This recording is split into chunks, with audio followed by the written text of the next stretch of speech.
pessoas, pra quem não me conhece, eu sou a Belle e hoje eu tô aqui pra falar da quarta temporada de Stranger Things, a parte 2, que saiu hoje na Netflix. Tô aqui com esse moletomzinho bem anos 80, bem no clima.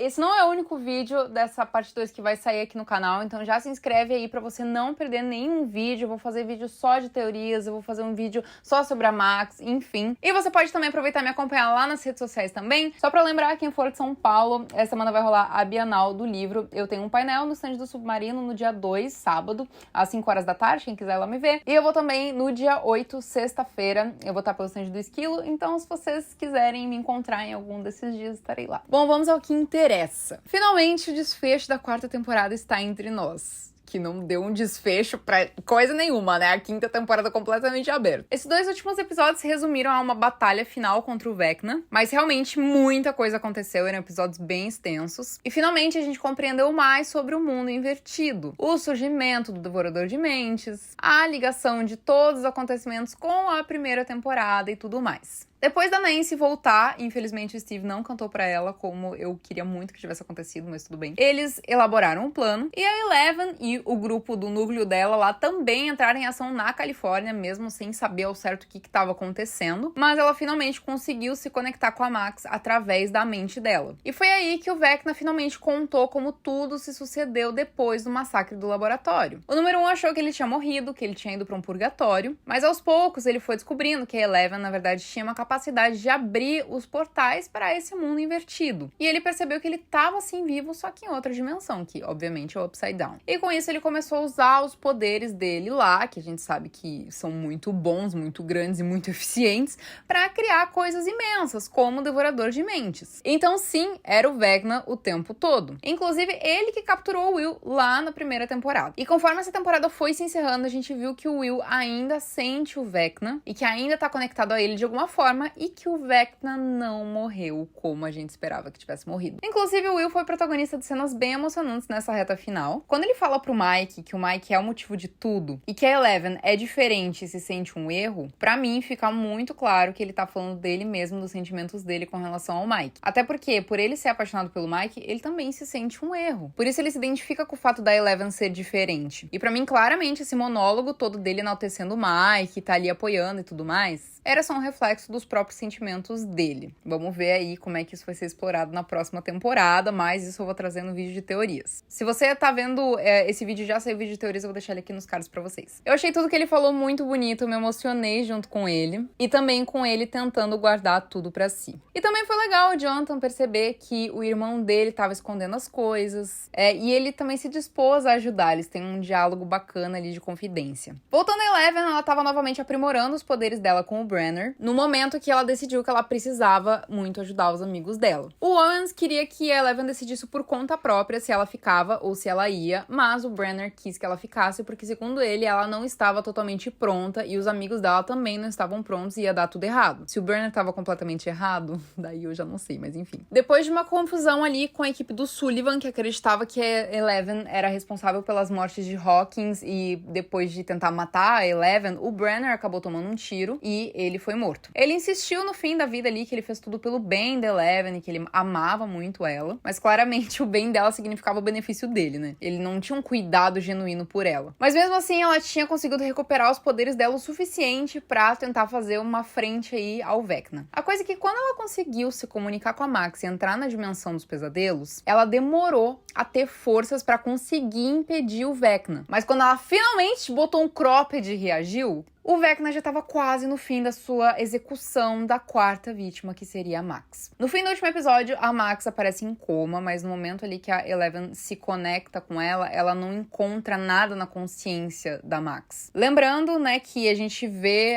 o Steve, a Nancy e tudo mais ouvindo as 4 batidas do relógio, que seria o momento onde a quarta vítima teria sido feita. Então o futuro da Max é realmente incerto. Eu vou fazer um vídeo só sobre isso, então, como eu já falei, se inscreve no canal para não perder perder o vídeo sobre a Max e o que ela pode mudar na trajetória de que conhecemos até agora de Stranger Things. Até porque, aparentemente, os Duffer Brothers não têm coragem de matar personagens que apareceram nas 2 primeiras temporadas. É como se eles trouxessem conforto ao público e também como se eles fossem intocáveis. Mas, como eu falei, eu vou falar melhor sobre isso no vídeo da Max. O Ed foi mais um personagem que foi inserido na história pra morrer. Eu achei isso tosco, gente. Eu sei que a proposta do Ed era ele ser um bardo, né? Porque tudo relacionado a Stranger Things é baseado em Dungeons and Dragons, todos os monstros, as trajetórias das histórias e tudo mais.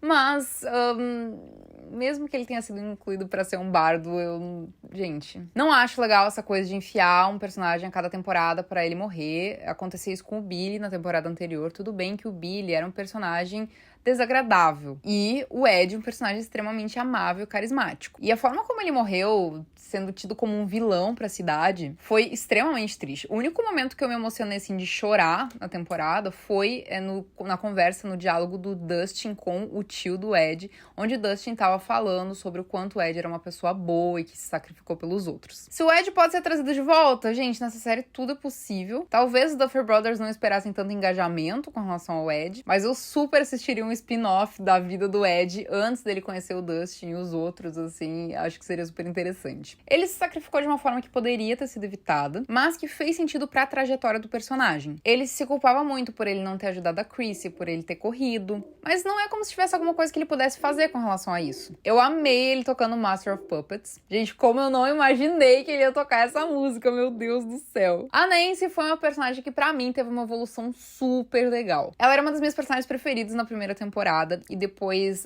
o papel dela e a trajetória, enfim, foi decaindo. Ela se tornou uma personagem quase descartável ali na trama, mas nessa 4ª temporada ela se tornou novamente muito importante. E eu acho que isso que eu gosto muito em Stranger Things, porque a gente tem esse rodízio de protagonismo, sabe? Que a cada temporada a gente tem um personagem que é mais importante que o outro, mas de repente aquele personagem que na anterior não foi tão importante, na próxima vai ser mais. Nessa temporada, Nancy foi super forte, ela presenciou toda a história do Vecna, ela que contou pra eles a história do Vecna, e ainda no fim ela atirou nele ali, super badass e tudo mais, na cena onde eles estavam tacando fogo nele. Claramente, pra mim, tá sendo construída novamente essa relação entre Nancy e Steve. Primeiro que a química da Natalia Dyer é muito maior com o Joe Keery, o que é hilário, porque a Natalia Dyer namora o Charlie Heaton, que é o ator que faz o Jonathan. Segundo que o Steve se tornou um personagem muito mais humanizado, mais frágil, mais verdadeiro. Ele se abriu pra ela, ele falou sobre os sonhos dele, sobre o quanto ele errou e sobre o quanto ele pode evoluir, sobre o quanto ele já evoluiu. Gente, a parte que ele fala pra ela que ele visualizava ela no sonho do futuro dele. Eu tenho pena do Steve, gente, coitado. Um detalhe é que não teve um beijo no reencontro entre o Jonathan e a Nancy. E quando ele perguntou se estava tudo bem entre eles, ela deu uma resposta super esquisita, assim, meio... Claro, tá tudo bem sim, tá tudo ótimo. Assim, meio que respondendo no automático. E ainda ela defendeu o Steve quando o Jonathan deu uma zoada nele. Eu, particularmente, achava que o Jonathan ia morrer nessa temporada, porque ele foi muito avulso, ele foi um personagem que apareceu bem pouco. Então eu não me surpreenderia se o Jonathan morresse e eles usassem isso como uma, aspas, justificativa pra Nancy acabar ficando com o Steve, não sei. Mas posso trazer isso no vídeo de teorias também. A história também parece estar se desenhando pra algo acontecer entre a Robin e a Vicky. Eu confesso que eu achei muito engraçado quando a Robin viu a Vicky com um cara e ela meio que quebrou a cara com relação a isso, que nem o Steve quebrou a cara com relação a ela. Mas, claramente, a Vicky tem um comportamento diferente quando ela tá perto da Robin. E pode ser que ela seja uma personagem bi, né? Eu espero que seja. Eu ia ficar muito feliz de ver mais da Beth McNulty em Stranger Things. Queria que ela aparecesse bastante na 5ª temporada. Eu amo essa atriz, ela fazendo Ethan Lee, pra quem nunca assistiu. E ela é maravilhosa e ela apareceu tão pouquinho nessa 4ª temporada. Eu espero que o papel dela cresça bastante na última. Eu falo a última porque, até onde sabemos, Stranger Things é pra ter 5 temporadas, né? Enfim, vai saber o que se passa na cabeça do Duffer Brothers. Bom, além da minha crítica de terem medo de matarem personagens principais e de terem acabado com o Ed em só uma temporada, que era um personagem tão promissor, mas assim, eu preciso também fazer uma crítica ao núcleo da Joyce e do Hopper. Gente, pelo amor de Deus, parecia que eles não sabiam o que eles queriam fazer com a Joyce e o Hopper. Que trama mais idiota. Foi uma trama que poderia ter sido resolvida em 2 episódios. Que desperdício de Winona Ryder e David Harbour. Enrolação com aquele Yuri caloteiro lá, gente. Tava me dando ódio. Se eu não tivesse que fazer esse vídeo aqui, eu juro que eu acho que eu tinha pulado todas as partes deles. Outra coisa que me deu nos nervos foi aqueles atletas perseguindo o Ed e atrapalhando tudo. Eu sei que eles querem colocar mais imprevistos e obstáculos, mas assim, batalhar contra um demônio do mundo invertido que queria destruir a porra toda e acabar com a humanidade meio que já não era assim o suficiente. Também toda aquela porradaria ali com o Lucas, nada a ver. Parece que foi só uma desculpa pra quebrar o toca-fita ali e não ter a música pra tocar pra ajudar a Max, sabe? Mas assim, tirando esses pontos, eu genuinamente gostei da temporada, porque pra mim ela trouxe mais terror que as outras temporadas, ela foi mais densa. A forma como Vecna matava suas vítimas era bizarra. Eu gostei muito das referências a filmes de terror famosos, a gente tem uma referência muito forte à Hora do Pesadelo, o Freddy Krueger, inclusive a gente tem o ator que faz sendo Victor Creel. Eu gostei muito também que a casa do Victor Creel, claramente, ele é inspirada na casa dos Bates, de Psicose.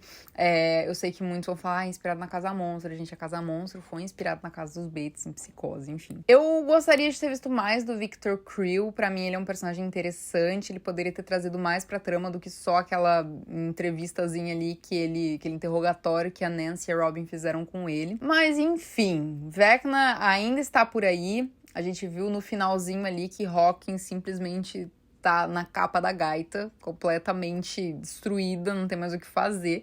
E vamos ver o que os nossos queridíssimos personagens vão fazer na próxima temporada. Como eu falei, eu vou trazer um vídeo só de teorias do que pode acontecer, de todos os núcleos possíveis. Então, é isso aí. Lembrando que amanhã sai o vídeo sobre a Max, com mais detalhes aí sobre a trama dela e o que pode rolar com ela na próxima temporada. Comenta aí embaixo o que você achou dessa temporada de Stranger Things. Eu tô curiosa pra saber qual é a opinião de vocês. Se vocês ficaram muito tristes que o Ed morreu. E o que vocês esperam da próxima, tá bom? Um beijo pra vocês e até a próxima.